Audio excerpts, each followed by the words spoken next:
કહેવાનો અર્થ મારો એ છે કે તમારે ગુરુ બનાવવાની જરૂર શું કામ પડે? જો ગુરુને તમે સમજી ન શકતા હોય, ગુરુને તમે ગુરુ પાસે તમે કાંઈ મેળવી શકતા ન હોય, અને ગુરુના આવા પ્રસંગમાં તમે જો હાજરી ન આપી શકતા હોય, તો કંઠિયું ગળામાં નાખે વળાઈશું.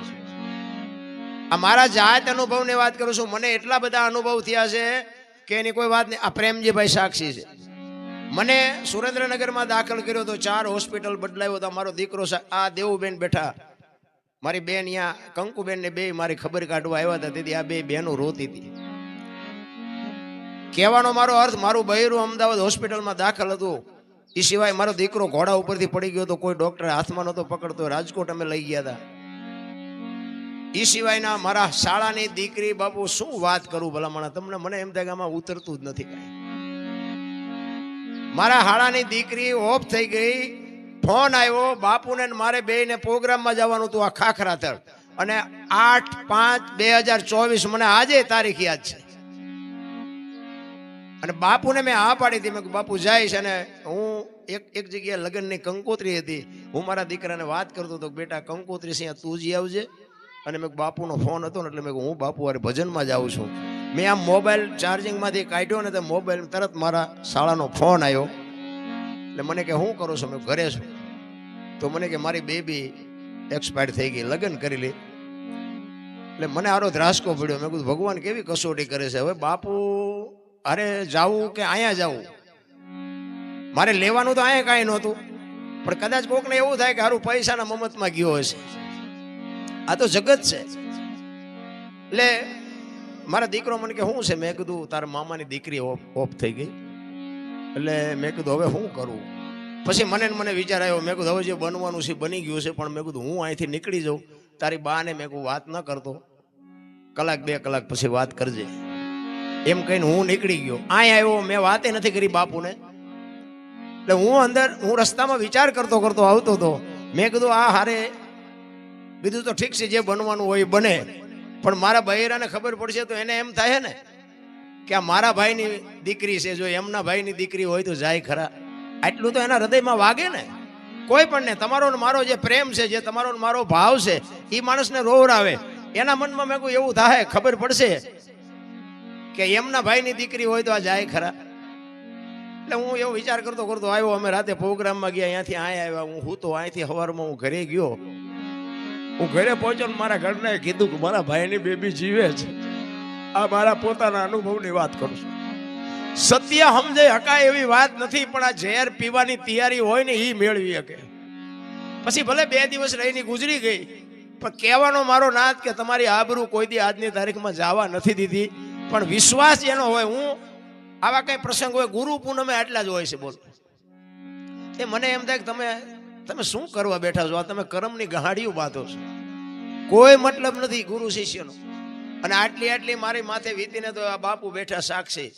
મેં કોઈ દી બાપુ પાસે માગ્યું હોય કે બાપુ મને હાજો કરો, કે મારું બૈરું દવાખાને છે બાપુ કંઈક કરો, મારો દીકરો દવાખાને છે કંઈક કરો, આર્યો બાપુ. અને વગર માગે મને જે મળ્યું છે ને આજ દુનિયાના છેડા સુધી બાપુ મને ઓળખે છે. એ તમારા બધાના આશીર્વાદ છે, બાપુની કૃપા છે. કહેવાનો મારો અર્થ કે માગ્યા કાંઈ મળે નહીં, પણ તમારી એમની દ્રષ્ટિ હોય ને, સંતની દ્રષ્ટિ તમારી માથે પડે ને, તમારા કામ થઈ જાય. હું તો એમ કહું છું, આ રામ ટેકરી હું કાયમ આવું છું. તમે બધા કામ કરો છો એટલું તો હું કામે નથી કરતો. હું તો ક્યાંય વાંકો નથી કરતો. હું જ્યાં બેઠો ત્યાં મને ચા દે છે. હું જ્યાં મારી થાળીઓ, આ બેનું હું જમવા બેઠો હોય તો મારી થાળીઓ ઉપાડી લે. તો કહેવાનો મારો અર્થ એ છે કે તમે કામ કરો છો એ ખોટું છે એવી મારી વાત નથી, પણ જે કાંઈ લેવાનું છે ને એ રહી ન જાય. કારણ કે આ સમય છે ને, આ 32 વર્ષ વ્યાઈ ગયા ને, એમાં હમણાં 100 વર્ષ વ્યા જાહે, અને બાપુ વ્યા જાહે ને આપણે વ્યા જાવ. પણ કાંઈક કરી લેજો મારા રામ. એક ઘડી આધી મેં પુનિયા તુલસી સંગત સાધકી કટે કોટી અપરાધ. આ બાપુ આ 32 વર્ષ થયા. આજ આપણે બધા વાતો કરી છે. બાકી હું તો અહીંયા 29 કે 30 વર્ષ થયા. બાપુને કાંઈ વીતી જ નહીં હોય. આમ નામ જ પાદરી દુનિયા પગે લાગતી છે ને આમ નામ જ બધા રૂપિયા દેતા હોય છે. એ તો એને પૂછો કે આ કેમ હાલે છે, કેવી રીતે છે, આ કેવડું કામ છે. આ તમે આંકડા કાઢો. આપણું ઘર હોય એમાં 2-5 સભ્ય હોય તો એ 2-5 સભ્ય એમાં મૂળ તો વાત તો આપણા એ ઘર પૂરતી જ હોય ને. આ વાડીનું કામ, હરિહરનું કામ, ગાયોનું કામ, મંદિરનું કામ, માણા આવીને જમાડવાનું, આ છાશનું, દૂધનું, ગાયોનું દોવાની, વાસીદા, નીણ, પાણી, મને તો એમ થાય કે 15 માણસ હોય ને 15 માણસ તોય મને એમ થાય કે પરસેવો વળી જાય. તો હાલે છે કેવી રીતે હજી આપણને નક્કી નથી. એટલે તમારે અને મારે ઓળખાણ કંઈક આપણી થાય ને આકારની વાત નથી, નિરાકારની વાત છે. બાપુ એ વાત કરીને નિરાકાર ગુલાબનું ફૂલ હોય ને એ તમને દેખાય, એની માલિકોથી સુગંધ આવે એ ન દેખાય. અને આનું સંશોધન થાય ને તારે તમને મને સમજાય, બાકી સમજાય નહીં. સદગુરુ મહારાજની કૃપા છે ને ત્યાં બાપુ આપણે આમનામ આપણું ગાડું હાલે છે. અને રામ ને કૃષ્ણ જેવાની દુનિયા છોડવી પડી છે. પાપી છે ને એ જીવે છે ને મરી જાય છે, મહાપુરુષો છે એ જીવે છે ને મરી જાય છે.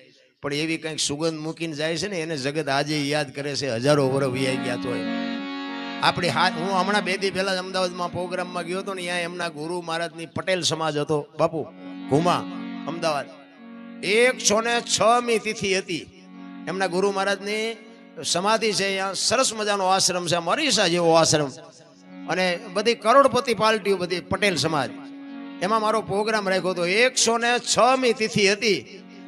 પણ બાપુ બેનું 1-1 લાખ રૂપિયા લખાવે અમારે ગુરુ મહારાજની જન્મતિથિ. મારો કહેવાનો અર્થ પૈસાદાર હોય તો લખાવાય, આપણી પાસે હોની સગવડ હોય તો હો લખાવ. હું પૈસા લખાવવાની વાત નથી કરતો, પણ મારો કહેવાનો મિનિંગ એક ગુરુ. અને એવડો મોટો વિશાળ આશ્રમ હતો ને બાપુ, બહેનો ને ભાઈઓ ક્યાંય હમાતા નહોતા.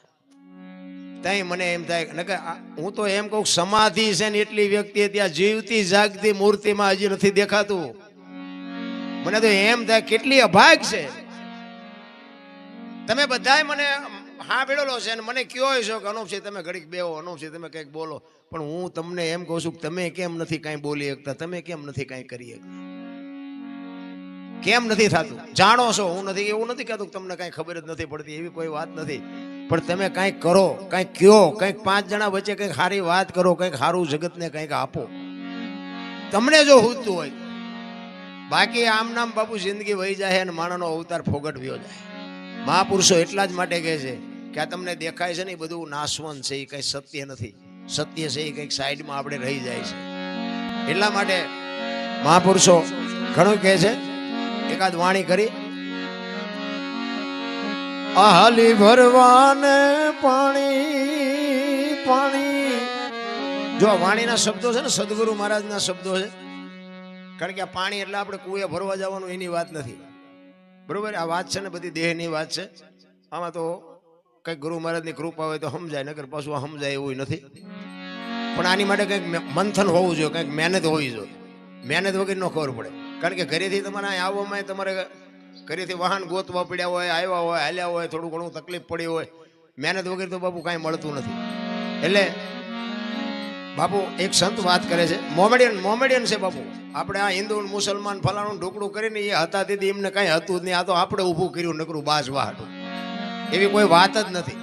ઈશ્વરે બનાવ્યા છે એમાં હિન્દુમાન, મુસલમાનમાં, દરબારમાં, કોળીમાં, પટલમાં, ભરવાડમાં ફરક શું છે? કાંઈ તલ જેટલો ફરક હોય તો મને દેખાડો. તો તમે જુદા પાડવા વાળા કોણ? એક થઈને રહ્યો ને મરી જવાનું છે, ને મર્યા પછી વિરોધ છે. દુનિયા કહે છે કે મારો બલ્લા જઈ આખી દુનિયામાં નડતો હતો, તો હારા થઈને જાવ ને. એટલે જ કે છે આહાલી ભરવાને પાણી પાણી, બોલાવે સદગુરુ જ્ઞાની, બોલાવે સદગુરુ જ્ઞાની.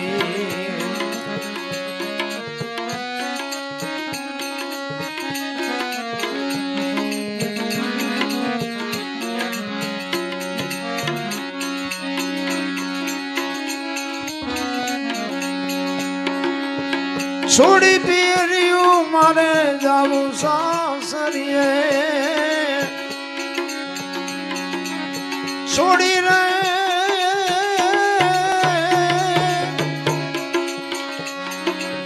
છોડી રે પીર્યું મારે જાવું સાસરીએ, સાસરીએ.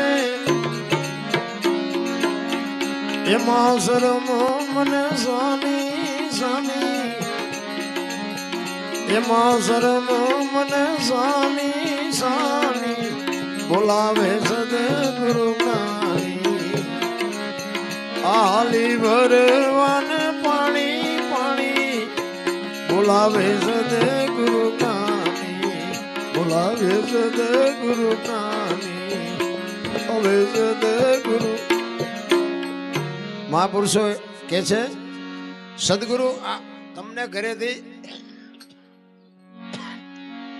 ગુરુ મહારાજના આશ્રમે જવું છે, આ સંકેત કોને કર્યો? રામ ટેકરીએ જવું છે આવું તમને મગજમાં આવ્યું કેવી રીતે? જો આ વિચારવાની વસ્તુ છે.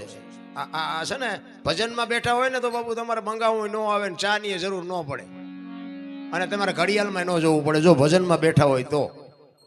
બાકી બેઠા હોય ભજનમાં ઘોડા ક્યાંક બીજે હાલતા હોય ને તો ભજન સમજાય નહીં.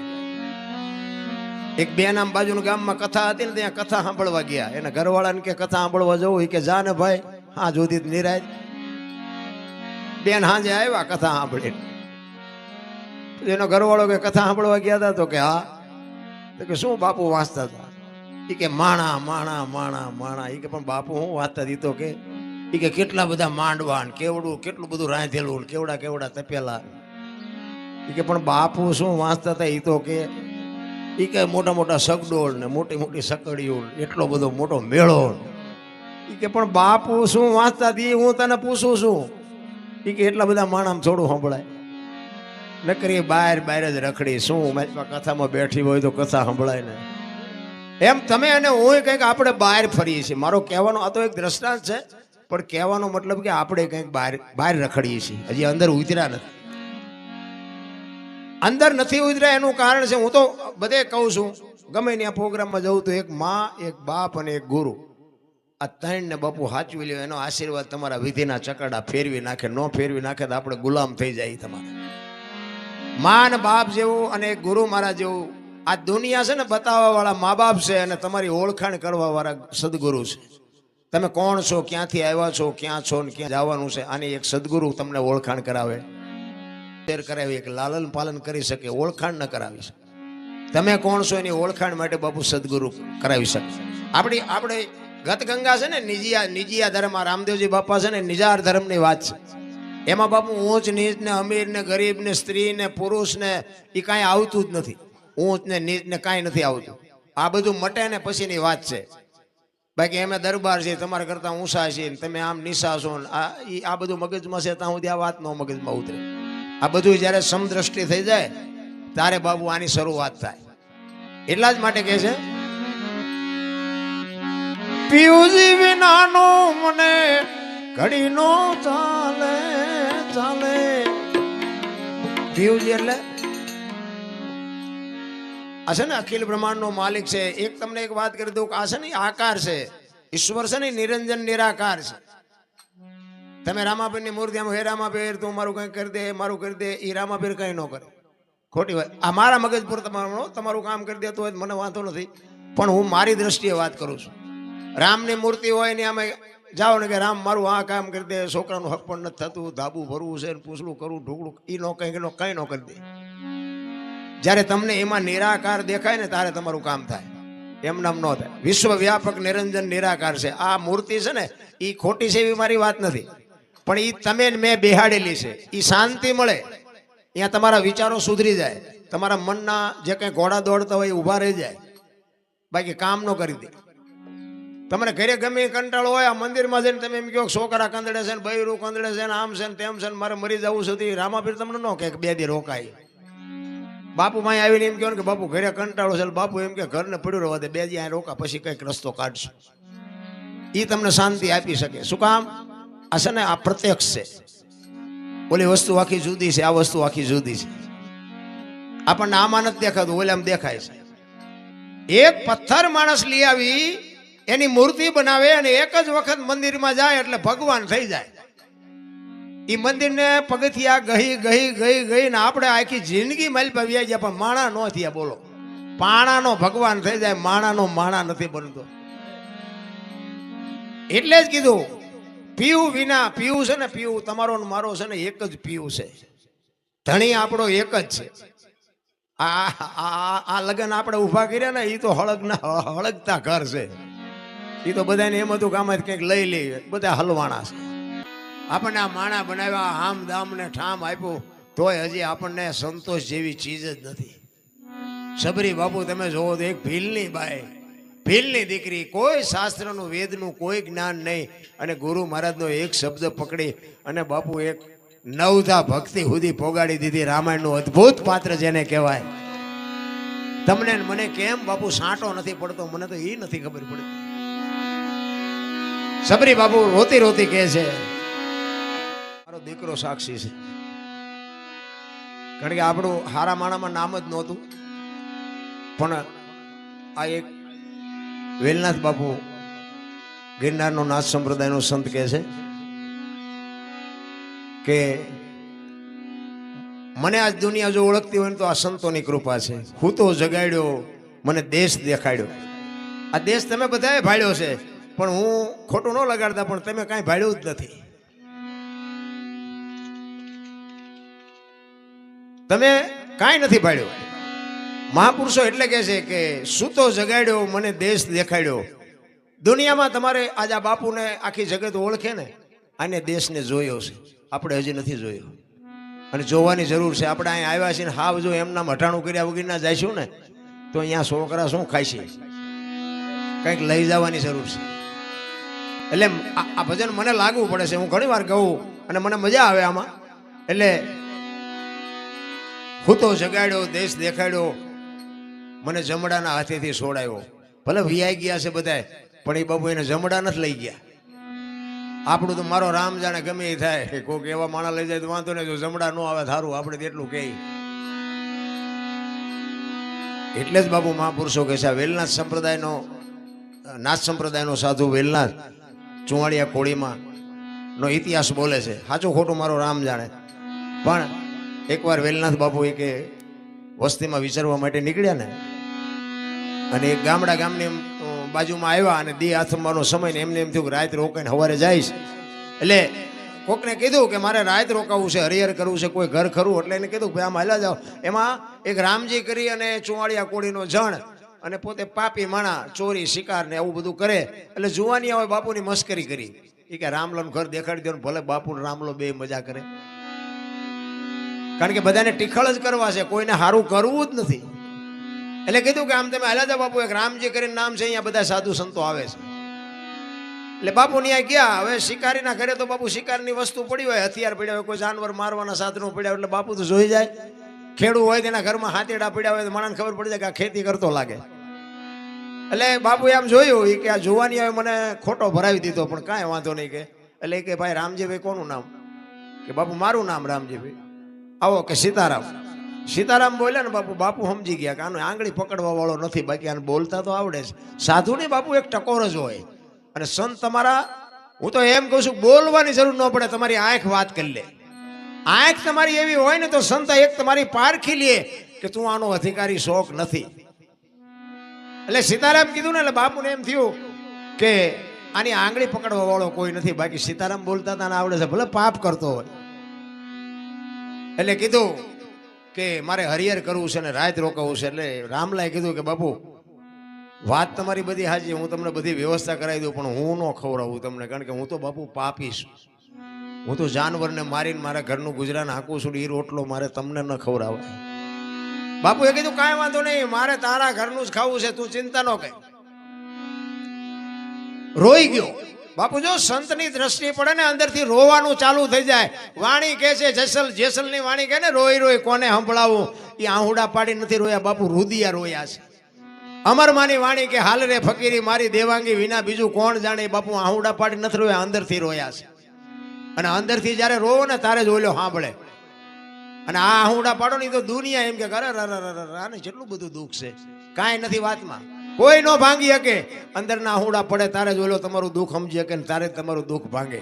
ચિત્તની શાંતિ, મનની પ્રશંસા, દિલની દાતારી, ગુમડાની રૂજ અને ટાઢિયા તાવની ટાઢ એટલું માલિકોરથી આવે. અંદરથી જો નક્કી થાય મારે રામ ટેકરી જવું છે, મારે બાપુને કંઈક દેવું છે, મારે બાપુ પાસેથી કંઈક મેળવવું છે, એ અંદરથી જાગે તારે પતે. ઈ બાપુને કહે છે કે બાપુ હું તો પાપી છું. રોઈ ગયો, અંદરથી રોઈ ગયો. એની દ્રષ્ટિ ઉપર બાપુ સમજી ગયા આ કંઈક કરે એમ છે. અને જેટલા છે ને બાપુ એ હામા મળ્યા હારા નહીં ઈવડા ઈ જ કંઈક કરી ગયા. આ જેસલ ને રૂપાદે, આ માલદે ને સાસટીઓ ને કુંભો ને સતીર ને એ કઈ હામા મળ્યા હારા નહીં. ઈ આજ દુનિયામાં પૂજાય. આપણે તો એટલા પાપી સહીએ નહીં. એટલે કીધું કે મારે તારા જ ઘરનું ખાવું છે. અને વાળું પાણી કર્યા અને ફળિયામાં ખાટલા નાખીને બેઠા અને પછી કીધું કે બાપુ અમે તો પાપી છે, તમે તો સંત છો, ગિરનારમાંથી આવ્યો છો, કંઈક સારી બે વાતો કરો તો અમારો કંઈક ઉદ્ધાર થાય. સત્સંગ કરે છે, આજુબાજુમાંથી 5-25 માણસો આવીને બેઠા છે. રાતના 11-12 વાગ્યાનો સમય થયો. રામલાનો દીકરો બહાર વાડામાં ગયો અને બહારથી આવ્યો, અહીંયા એને એરો આભળી ગયો અને ચકરી ખાતો ખાતો ઘરમાં આવ્યો અને ઘરમાં પહોંચ્યો ને દીકરો પડી ગયો, ખોળિયામાંથી જીવ નીકળી ગયો. રામલાના પત્ની અંદર છે, એ ડાયરામાં રામલો બેઠો છે અને ડાયરામાંથી ઈશારો કરીને બોલાવ્યા. રામલાના વહુએ રામલાને બોલાવ્યા. એ કે અંદર આવો તો. એ અંદર ગયો, કીધું કે આપણા દીકરાને એરું આભળી ગયો, આપણો દીકરો ગુજરી ગયો. ત્યારે રામલો કહે છે કાંઈ વાંધો નહીં, જે બનવાનું હતું બની ગયું, સવારે એની જે થાય વિધિ કરી નાખશું. અત્યારે આપણા ઘરે એક સંત આવ્યા છે અને સત્સંગ હાલે છે, એ બધું સવારે જે થાય એ કરી નાખી. બાકી અત્યારે તું એને ઢાંકીને મૂકી દે, સવાર સુધી જો તું રોય ને તો તને મારી નાખીશ. કારણ કે જે પાપી હોય એને મારતા વાર કેટલી લાગે. અને નામ થયા છે ને એ તો લોટાના સણ્યા. તમે વિચાર કરો કે એક પોતાની જનેતા 20 વર્ષનો દીકરો ગુજરી ગયો હોય, રાતનો ટાઈમ હોય, એ માએ બાપુ રાત કેમ કાઢી છે? શું માનો છો તમે?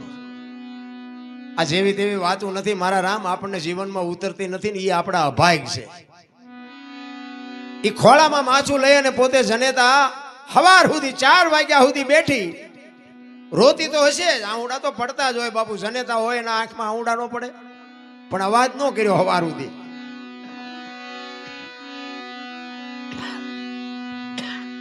સવાર પડીને 4 વાગ્યા, આજુબાજુમાં ખબર પડી કે રામલાનો દીકરો ગુજરી ગયો, રામલાનો દીકરો ગુજરી ગયો. બધા એની ડેલીએ મંડ્યા આવવા, ફાળિયા ખેસિયા ખંભે કરી કરી. વેલનાથ બાપુ રામલાને પૂછે છે કે રામલા આ બધા શું ભેગા થતા જાય છે? આ બધા હું તારી ડેલી પાસે ભેગા થયા? એ કે બાપુ હવે તમારે નીકળો, સવાર થવા આવ્યું છે અને તમે હવે જવું હોય તો જાઓ. એ કે પણ આ બધા ભેગા શું થયા છે? એ તો કે પછી જાઓ. એ કહું આખી રાતના રોકી રાખેલા આંહુડા ઓપાય. એકનો એક દીકરો હોય, 60 વર્ષનો 80 વર્ષનો બાપ બેઠો હોય અને 20 વર્ષના દીકરો ગામતરું કરે, એ બાપ માથે કેવી વીતી હોય? આખી રાત બાપુ એ સંતની સામે એને આંહુડા રોકી રાખ્યા છે. એ સંતે શું એની માથે દ્રષ્ટિ કરી છે? સંતે શું તાકાત આપી છે? આખી રાતના આંહુડા રોકી રાખેલા અને 2 આંખોમાંથી બાપુ શ્રાવણ ભાદરવો વરે ને એમ બાપુ ધારું થઈ ગયો. એ કે બાપુ મારો એકનો એક દીકરો રાતે એરો આભળી ગયો ને ગુજરી ગયો બાપુ, એટલા માટે બધા આવ્યા છે. તેથી બાપુ આ સંત શું ના કરી શકે? એમનામ પરિવર્તન કોઈનું નથી થયું, પણ અનુભવ થયા, પોતાને નક્કી થઈ ગયું, નક્કી કરાવી દીધું. તેથી બાપુ વેલનાથ એમ કે છે અરે ભલા માણા, હું ગિરનારનો સાધુ છું, તારા ઘરનો એક બટકો રોટલો ખાધો છે ને એ જો બેઠો ન થાય તો કાલ બાવાનો ઓળખે કોણ? ભલા માણા ક્યાં છે તારો દીકરો? ઈ રૂમમાં જઈ અને લુગડું આખું કરી અને પાણીની અંજળી લઈને કીધું, સાંટીને કહે છે કે બેટા બેઠો થા, તારા બાપાને માને હું કામ ને હેરાન કરે છે? તેથી 20 વર્ષનો દીકરો આળા મળીને બેઠો થયો. તેથી બાપુ રામલાને હબાકો આવ્યો હોય કે વાહ બાવા વાહ, તને જવા ન દઉં, એમ નક્કી થઈ જવું જોઈએ.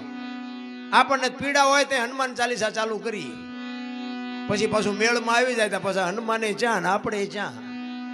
એટલે ડખો ઈ છે, રોજનો જો રિયાજ હોય ને, રોજની તમારી સુરતા હોય ને તો એ તમારી ભેગો જ છે, પણ તમારી સુરતા ટકતી નથી ને એ ડખા છે. એ રામલાએ કીધું, બાપુના પગ પકડ્યા. કે બાપુ તમે મારા ગુરુ બનો અને મને કંઠી બાંધો, મને ઉપદેશ આપો. એ કે ભાઈ આ તો સમયનું કામ કરે, મને મારા રસ્તે જવા દે, તું તારા રસ્તે જા, મને જવા દે. એ કે ના બાપુ જવા નહીં દઉં. બાપુએ પછી કંઠી બાંધીને એને જે કાંઈ ઉપદેશ આપવાનો હતો એ ઉપદેશ આપ્યો અને કીધું કે આ જો શિકાર બિકાર કરતો નહીં, મહેનત કરીને ખાજે, અને જે કંઈ કહેવાનું હતું કીધું. બાપુ નીકળી ગયા. 400 મહિનાનો સમય થયો ને એટલે બાપુને એમ થયું કે ફલાણા ગામમાં ગયો તો ને રામલાને મેં કંઠી બાંધી, પણ એ કે એને હારાને ભક્તિ લાગી છે કે નહીં લાગી હોય, પછી મને તો કાંઈ ખબર નથી, કંઈ સાંભળ્યું નથી. એટલે બાપુ પરીક્ષા તો થાય. હું તો બાપુને અવારનવાર કહું, બાપુ આટલા બધા સેવક છે, એમાં કોકની પરીક્ષા જ કોક દીક કરો તો ખબર તો પડે. આ પિત્તળમાંથી હોનું જેટલું થયું છે કે પછી નકરું પિત્તળ ને પિત્તળ જ છે. પણ બાપુને એમ કે ભાઈ આ પરીક્ષા નથી કરતો તો આ ઘટતા જાય છે, પરીક્ષા કરી તો કોઈ નહીં આવે. આ 12 પોરા પાઠનું આપણે આયોજન કરે છે બાપુ દર વર્ષે. શિબિર રાખે, હવન કરે, કેટલા કેટલા બધા પ્રસંગો કર્યા, કથાઓ કરી, આ મંદિર બંધાયું, પ્રતિષ્ઠા કરી, આટલા બધા પ્રસંગો કરે, આપણને બધાને બોલાવે. શું કામ? એમને તો શું, જે કાંઈ કરવાનું છે કરી લીધું છે. આપણા માટે કાંઈક કરે છે, પોતે જગતનું કલ્યાણ કરવા માટે જ આ સાધુ સંતો બેઠા છે, પણ જગતને કાંઈ જોતું નથી. એટલે કે આમાં તો શું છે કે આ બાપુ સત્સંગ કરતા હોય તો આમાં બધાને એક જ હરખો સત્સંગ લાગે ને. આમાં તો 2 જણાને ઉતરે, 2 જણા ન ઉતરે ને. બાપુએ તેમ તો કીધું નથી કે તને 2 ને જ આપું છું, 2 નથી આપતો. એમ નિશાળમાં એક શિક્ષક ભણાવતા હોય, એક જ પાટિયા ઉપર ભણાવતા હોય. એ ડોક્ટર એમાં જ બને ને, એ વકીલ એમાંથી જ બને, ચોર એમાંથી બને, લૂંટારો એમાંથી જ બને ને, એક જ પાટિયામાં ભણાવતા હોય. શું લેવું છે? વરસાદ વરે ને, વરસાદ આમ આખા ખેતરમાં એક જ હરખો વરે, પણ તમારે શું લેવું છે? ગ્લાસ રાખો તો ગ્લાસ જેટલું આવે, ડોલ રાખો ડોલ જેટલું આવે, માટલું રાખો તો માટલું આવે. અને અભાઈ ગયા કોક ઊંધું મૂકે તો કોરે કોરું રે. તમારે શું જોવે છે એની તમને ખબર હોવી જોઈએ. એટલે કીધું એને પોતાને એમ થયું કે આને મારે પરીક્ષા તો કરવી છે, કે આ 6 મહિનાથી આ કઈ સમાચાર નથી, આ આશ્રમ નથી આવ્યો, કોઈ દી વાત નથી, કઈ ચીત નથી, જોવું તો ખરો આને શું થયું શું નહીં. અને એ ગામમાં પાછા આવ્યા. અને નાથ સંપ્રદાયનો સાધુ કે એવું કહે છે સંતો કે ગમે એનું સ્વરૂપ લઈ શકે. નાથ સંપ્રદાય બાપુ ટોચનો સંપ્રદાય છે. એટલે બાપુને વિચાર થયો એ કે આને શોખ શેનો હતો. એટલે એમને મનમાં વિચાર થયો કે આને શિકારનો શોખ હતો. એટલે એવું કંઈક શિકાર જેવું જાનવર કંઈક બનવું તો એની બુદ્ધિ બગડે છે કે નથી બગડતી. આજે હું અત્યારે હું ભજનમાં બધે આ દુનિયામાં જાઉં ને, એટલે અંજવાળી બીજનાથી તો હું અહીંયા આવું છું, તમને બધાને ખબર છે. અત્યારે બધે મારું નામ છે ને, એટલે અંજવાળી બીજનાથી નાના મોટા પ્રોગ્રામ તો આખી દુનિયામાં હોય જ. અને મને બીજનાથી બાપુ ઓછામાં ઓછા 15 થી 20 ફોન આવે અલગ અલગ જગ્યાએથી. બાપુ અમારે અંજવાળી બીજનો પ્રોગ્રામ રાખવો છે, તમે આવો. અંજવાળી બીજનો પ્રોગ્રામ રાખવો છે, તમે આવો. હું એમને એક જ વાત કરું કે બીજના દી નહીં, મને હું કહું એટલા રૂપિયા આપે. મારે એવું વ્યક્તિગત બોલાય નહીં, પણ હું કહું એટલા રૂપિયા આપે, પણ બીજના દી હું ન જાઉં. શું કામ? ઓલો જ મારી પરીક્ષા કરતો હોય કે બેટા મારા હું તને આગળ લાવ્યો છું, તું સૂકસ કે નથી સૂકતો. એટલે બીજના દી તો બાપુ આ બાપુની હાજરી છે ત્યાં સુધી, પછીની વાત પછી મારો રામ જાણે, પછી જે થવું હોય થાય. બાકી બાપુની હું તો જાહેરમાં કહું છું ને, આ તો બરોબર, પણ હું ગમે મારા વિડીયામાં હું ક્યાંક ક્યાંક બોલ્યો હોઈશ કે અંજવાળી બીજના દી હું મને ગમે એટલા 5 લાખ રૂપિયા આપો તો હું ચોરવેરા રામ ટેકરી સિવાય ક્યાંય ન હોય. એવો કંઈક બાપુ જીવનનો સિદ્ધાંત હોવો જોઈએ, કંઈક ગાંઠ વળવી જોઈએ. નકર અહીંયા મને 2 લાખ રૂપિયા આપે તો અહીંયા તો 500 ઓછા કરવાના હોય. 2 લાખ લેવાનો વ્યૂ જવાય, હું મૂર્ખ ન કહેવાય. આ જ્યારે બાપુ માલપા ગાંઠ વળે ને તો ઓલો તમને 4 લાખ કરીને આપે. અને મેં જોકે મેં કર્યું એવું મારે બોલાય જ નહીં, પણ આ જે મેં બાપુ અરે હું ફર્યો અને મારાથી જે થયું એ મેં સેવા કરીને એના બાપુ અત્યારે મને વ્યાજ સહિત બેઠો બેઠો સૂકવે છે. એટલો મને ભરોસો છે, તમને હોય કે ન હોય. મને વ્યાજનું વ્યાજ કેવું હોય તો કહેવાય. કહેવાનો મારો મિનિંગ તમારી ધારણા હોય જોઈએ, આ કરેલું કોઈ દી ક્યાંય જાય નહીં. ઘણા એમ કે હવે બાવાની અહીંયા તમે રોજ એમના મફત હેલા જાઓ, બાવા બનશો. બાવા નહીં, આમાં દુનિયામાં નામ થઈ જાય, તમારી ગણતરી જ ખોટી છે. સાધુ સંતો તમને આપે ને એ દુનિયાની કોઈ તાકાત ન આપી શકે, કોઈને પાવર હોય. બાકી આખી દુનિયા તમને આપે, પણ ક્યાં સુધી તમારામાં લોહી હોય ને શક્તિ હોય ત્યાં સુધી તેદી ના આ દુનિયા તમને ફેંકી દેવાની. બાકી સાધુ સંતો એ છેલ્લા શ્વાસ સુધી છોડ્યા નથી, એને સંત કહેવાય. એટલે એ કઈક જાનવર બન્યા અને ગામના પાદરમાં બાપુ આંટા મારવા માંડ્યા. એટલે તમારે ન ખરાબ કરવું હોય, પણ દુનિયા તમારી પાસે કરાવે. એટલે રામલા ભાઈ 2 4 જુવાની ગયા. એ કે રામલા આમ હાલ તો ખરો, કે આમ તો જોઈ કે ગામના પાદરમાં શિકાર રખડે. રામલો કે ના હો ભાઈ, મારા ગુરુનો આદેશ જ નથી, મેં હથિયાર બથિયાર મૂકી દીધા, હવે મારે હથિયાર ઉપાડવાના નથી. એ કે પણ હથિયાર ન પડતું કઈ નહીં પડતું, જોતો ખરો, હાલ તો ખરો. અહીંયા ઝાંપે આવ્યા ને એ શિકાર નીકળ્યો ને, જાનવર ગમે એ બને, રોજ કે હરણ કે કઈ હશે એવું. આમ જ્યાં નજર કરીને, અને આ તો બાપુ સંતની કૃપા છે. બાપુ તમારી મનની લાલચ ન હોય ને તોય તમને લાલચ લગાડે. 40 વીઘાનું ખેતર જોઈને ખેડૂતનું મન ડફળે ને, એમ રામલાનું મન ડફળ્યું. એ કે અત્યારે ગુરુ ક્યાં જોવે છે, એકાદો ભડાકો કરી લેવો, એક શિકાર કરી લો. એ બંદૂક ટીંગાતી હતી ને ખીદીએ 6 મહિનેથી ખંખેરીને કરી હેમી. એ ગોળીઓ ભરી મારી હાથ અને મોર શિકાર ને વાહે રામલો 1 2 3 5 ને 7 ભડાકા કર્યા. તો મહાપુરુષ હતા. એ તમને કહું તમારા ભડાકે મરે. વિયા ગયા. ઘરે આવ્યો એને એમ તો ખરું બહુ ઘરે આજ મારા હાથે શિકાર ન થયો. અને ઘરે આવ્યો ને તો એક ભાઈ આવીને બેઠેલા. એ કે રામભાઈ તમારું નામ? તો કે હા. તો કે હું જુનાગઢ થી આવ્યો. બાપુએ કીધું કે આશ્રમે આંટો મારી જાય. ઠાકર મને તું મેલ માઠેલી, તું છો એ કાલ નો વેલી, અમે તારા યાંગ કહેવાઈ, બીજા કે અમે તો તારું અંગ છે. જ્યાં માણસનું શરીર હોય એમાં એકાદો હાથ નો હોય, એકાદો કાન નો હોય, એકાદી આંખ નો હોય તો માણસ કેવો લાગે? તો એ કે અમે તો તારું અંગ છે, જો તું અમને નહીં મળ્યું તો તું ભૂંડો લાગીશ. એટલે કે છે સબરી અંદરથી થવું જોઈએ. મારો ગુરુ બોલ્યો એ કોઈથી ખોટું ન પડે. અને રામ લક્ષ્મણ જ્યારે સીતાજીની શોધ કરવા માટે જાય અને સબરીનો મલક આવ્યો ને ભાઈ, પ્રકૃતિ રામનું ભજન કરતી હતી. ઝાડવાના પાંદડામાંથી અવાજ આવતો હતો રામ રામ રામ. અને સંતો કહે છે એક જગ્યાએ બેહી અને તમે 3.5 કરોડ નામના જાપ થાય ને એટલે ધરતીમાંથી અવાજ આવે, દિવાલમાંથી અવાજ આવે. 3.5 કરોડ નામના જાપ થવા જોઈએ. પછી એક હારે નહીં, પણ રોજ તમે એક જગ્યાએ બેહી અને 50 નામ લ્યો, 100 નામ લ્યો, પણ એક જ જગ્યાએ બેહી અને એક દી 3.5 કરોડ નામના જાપ થાય ને એટલે તમને બાપુ ઓટોમેટિક તમારા કાને અવાજ આવવા માંડે, તમે જે બોલતા હોય. એટલે આ હું તમને જે પાવરથી કહું છું ને એ શું કામ કહું છું? આ મારા અનુભવ બોલે છે.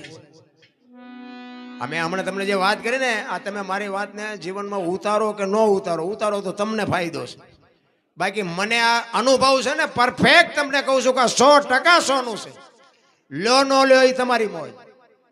આ તો ગંગા હાલી જાય, પીવો ન પીવો તો તમારી મોજ. મારે કોઈને વેરાગ લગાડવો નથી, પણ આ વસ્તુ છે ને એક વિચારવા જેવી છે ને જીવનમાં ઉપયોગી છે, એટલું સમજી લેજો. મને જે મળ્યું છે ને હું જે એમ માનું છું કે આમાંથી તમને કોઈને નથી મળ્યું. હું એવું અભિમાન નથી કરતો, પણ કાંઈક મારી કમાણી છે કે મારા ઉપર એવા કોઈ સંતોની કૃપા કે મારા કૃપા દ્રષ્ટિ મારી ઉપર થઈ.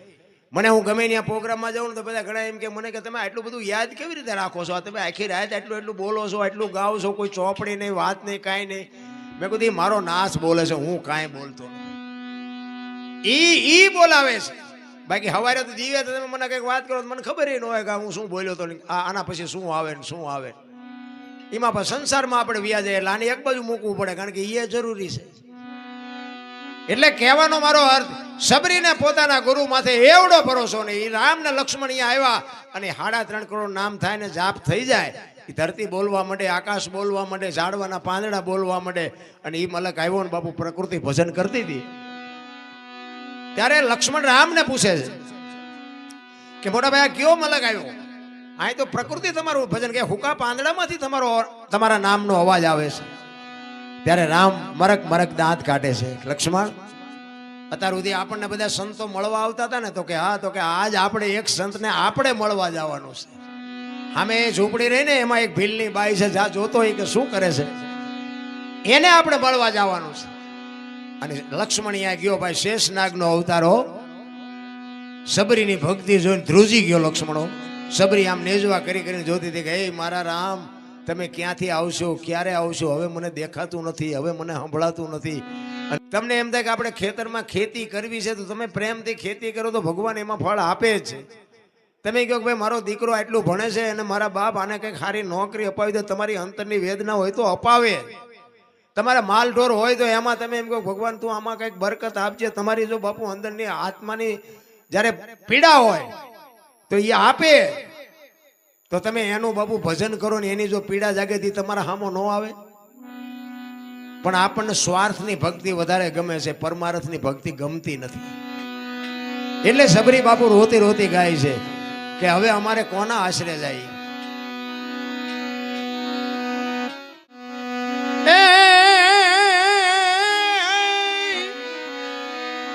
હવે તું જો અમને મળે નહીં તો એ આયા આવવું પડે ફેર. ઠાકર મને મેલ માઠેલી અને તું છો એ કાલ નો વેલી, મધ્ય દરિયામાં બાપુ હોડા આપણા બધાના હાલ્યા જાય છે. આવા કોઈ સદગુરુનો સથવારો હશે ને, આ એક કચ્છનો બારવટિયાનો ઇતિહાસ સતી તોરલ ભેળા ન હોત ને તો બાપુ જાડેજાને આજ કોઈ ઓળખતું ન હોત. મધ્ય દરિયામાં હોડી બાપુ આમ મડીને હાલવા, જાડેજા જેવો જાડેજો, કચ્છનો કાળો નાગ, એક ગાન બે કટકા લોહીના ફુવારા ઉડાડે, ઈ મીડ્યો રોવા. અને મોત ઉઘરાણી કરે ને તેથી બાપુ મૂછુએ લીંબુ ઠરતા છે ને તો રોતા નથી આવડવા. એક લખવું હોય તો લખી લેજો, મોત છે ને એ બાપુ છે ને અનિવાર્ય છે, આવવાનું જ છે. એમાં આપણે રોયે છોડવાનો નથી, પણ આપણે તો ઈશ્વર પાસે સદગુરુ પાસે એક જ માગણી કરાય કે અમારું મોત સુધારજે. બસ વસ્તુ આટલી છે. પછી આ અમુક જોવો તો તમે જોવો તો આવડા આવડા ભાંઠા પીડ્યા હોય, અને પછી આપણે જઈએ તેમ કે ભગવાનને કોણ મારી દોરી તાણી લે, ભગવાને ત્યાં જેટલાય ની તાણી છે. એ થોડો એવો નવરો અહીંયા ફીંડલા વીંટી રહ્યા, તારે તારી દોરી તાણે, તારા જેવા જેટલાય છે. એમ બાપુ મોત ઘણા નથી કહેતા કે ભાઈ અમારી હારે હાજે બેઠા હતા ને હવારે વીઆઈ ગયા. બાપુ ઈશ્વરના ખાતાનો આત્મા હોય તો જ એમ જવાય. એમના બધાને હારું જ જોવે છે મોત, એમના હારા મોત નથી થતા. રામ મરવાનું છે, વાત પાકી છે. પણ હું તો આ સંતો અમુક ઘણા એવું બધું કહેતા હોય અમને, એમ કે સંતો આટલી બધી ભક્તિ કરે તો અમુક સંતોને પીડા વેઠવી પડતી હોય, તો એમ કે આટલી બધી ભક્તિ કરે, આટલું બધું માણસ ખવડાવ્યું પીવડાવ્યું, આટલું બધું જ્ઞાન ને ભજન ને બધું કર્યું, તો આમને શું કામ વેઠવું પડ્યું? એટલે હું તો એમ કહું કપાતરના કટકાવ તમારું વેઠે છે, કારણ કે હજી તમે સમજી જ નથી ગયા. અહીં આવીને આપણે બાપુને કે બાપુ મારી કેટ દુકાન, ટાંટિયા દુકાન, છોકરાનું હક પણ નથી થતું, પૂછડું નથી થતું, એ હાટવા બાવા બન્યા. તમારા કરેલા છે એ તમે આ વાંચો છો. બાપુ અમે માણા દુનિયામાં થઈને આવ્યા છીએ, તમારે કરવાનું શું, અમારી ઓળખાણ માટે શું, એ કોઈ પૂછતું જ નથી. છોકરો આમ ને બૈરું આમ ને, એ તો ત્યાં ઊભું કર્યું છે. બાપુ એ ઊભું કર્યું છે? કોને કીધું તો બૈરું લઈ આવી? ભગવાને આપ્યું છે. તમે આખું ગામ લઈને ઘોડામાં ચડીને જ્યાં હતા. પછી બૈરું એમ કે ઘરમાં વસ્તુ ખૂટી લાવી દેવી પડે, ન હોય તો લાવી દેવી પડે, વ્યાજમાં લાવીને લાવી દેવી પડે. તમે ઊભું કર્યું એમાં બાપુ શું કરે? માણસના અવતારમાં શું આપણે જોવે? સદગુરુ બાપુ સદગુરુ બનાવી અને સદગુરુ પાસે પછી તમે છોકરાની નોકરીઓ ને બૈરું હારું ને છોકરા હારા ને એના હાટું ગુરુ બનાવો. પછી સદગુરુ તો બાપુ એક તમે કોઈ પણ પીડા તમે વેઠો વાત કરો એટલે બાપુ તો બરોબર છે કે ઈશ્વર પાસે કંઈક બંદગી કરીને તમારું કંઈક સારું થાય એવું કરે તો એ કર્મ તો બાપુ એને કંઈક ભોગવવું પડે ને. હું તો ના પાડું છું, તમારા કર્મ તમારી પાસે રાખો. એક સદગુરુની કૃપા છે ને તો સદગુરુ તમારા કર્મ કાપવાની શક્તિ મળશે. બાકી એવા કોઈને કર્મ કાપવા. એક વાર તો અહીંયા અમે બેઠા હતા ને, ઘણા વર્ષો થયા, એટલે બધા અમુક કહેતા હતા બાપુ મારે આ તકલીફ છે, મારે આ તકલીફ છે. એક બેન તો કે એ ગામની મને ખબર પણ ન કહેવાય, કોઈને ખરાબ લાગે. એ કે બાપુ કે મારી ભેંસ કે ગમે એવો ખીલો ખોડું ને તો કે કાઢી નાખ. મેં કહું ગાંડા બાવળે બાઈને નો તારી માં કાઢીએ કે અહીંયા ખીલા ખોડવા આવ્યા. આ માગવાની વસ્તુ છે. તમે વિચાર કરો કે ભેંસ ખીલા કઠવી નાખતી હોય, આવા પીલો રાયર વરગાડો ને, લો એ ડોસી ક્યાં જવાની હતી? પણ તમે જુઓ તો એવું ઊભું કરે ને સંતો પાસેથી. તમે એક બજારમાં નીકળ્યા હોય તમને ખબર જ ન હોય કે હું શું વસ્તુ લેવા નીકળ્યો છું, એની જો ખબર જ ન હોય તો વાણિયાની દુકાનમાં બધું હોય, પણ તમારે કહેવું જ પડે ને 2 કિલો ખાંડ જોખી દે. આમની દુકાનમાં બધું છે, પણ તમે આ બાપુ ભાઈ આવીને એમના બે રહ્યો તો બાપુ કંઈક દેશે, બાપુ કંઈક દેશે, પણ તું લેવા શું આવ્યો છું એ તો કે એ જ ખબર નથી. એટલે બાપુ સબરીની વેદના છે ને એ તમને મને કંઈક શાન કરે છે કે મારા નાથ તું જો અમને મળી નહીં તો અમારા ગુરુ મહારાજના શબ્દો ઉપર અમને ભરોસો કેમ રહીએ. એટલે છેલ્લી ઘડીમાં કહે છે કે પેલા આપણા સમયમાં વાણિયા ધિરાણ કરતા, દિવાળી આપણે હિસાબ કરતા, દિવાળી સુધી આપણને બધું ઉધારે આપતા, અને દિવાળી આપણે હિસાબ કરવો પડતો, અને એનો હિસાબ જો પતે નહીં તો બીજો વાણિયો આપણને આપે નહીં.